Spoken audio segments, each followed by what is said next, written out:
Depression को मामूली मत लिया करें। तहकीक से पता चला है कि शदीद डिप्रेशन आगे चल के ज़हनी हालत को इस कदर बिगाड़ देता है कि इंसान में दर्द देने और दर्द सहने की सलाहियत ख़त्म हो जाती है। ऐसे ही एक माँ ने अपने 2 बच्चों को आग लगा दी। उन्हें जिंदा जिंदा देखकर वो सिगरेट पीती रही। जब वो नॉर्मल हुई तो उसके बच्चे जल के मर चुके थे। फिर जब उस तरह के वाक़े हो जाते हैं तो हम बड़ी बड़ी फ़िलॉसफी जानना शुरू कर देते हैं कि माँ थी या फ़िरौन ऐसा कैसे कर गई। तो खुदा लोगों को खुश रहने दें, किसी की ज़हनी बर्बादी का सबब मत बने। कोई कुछ भी कर रहा है उसे करने दें। किसी की शक्ल अच्छी नहीं लगी तो दफ़ा हो जाए अपनी प्यारी से शक्ल समेट के। किसी की आवाज़ बदली लग रही है तो अपने कानों में एल्फी डाल ले। उसकी ज़िंदगी में दखल अंदाजी करना बंद कर दे। कोई आपके साथ मुखलिस है तो उसके बदले में इतनी तवज्जो, इतना प्यार दें जितना वो आपको दे रहा है। अपने आसपास किसी को डिप्रेस पाएँ तो उसको टके टके की बातें सुनाने की बजाय उसे हंसाने की कोशिश करें, मगर नहीं। हमें तो शौक है लोगों में घुस के उन्हें जलील करने का।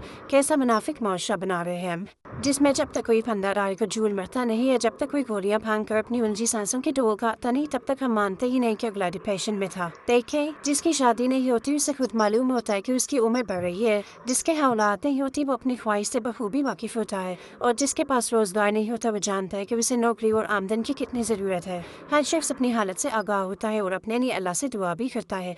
आपको बार बार याद दहानी कराने या सवाल करने के लिए किसी को ज़ाती अजियत देने की ज़रूरत नहीं है। ना आपने उसकी शादी का खर्च उठाना है, ना औलाद की जिम्मेदारी लेनी है और ना ही उसका घर चलाना है।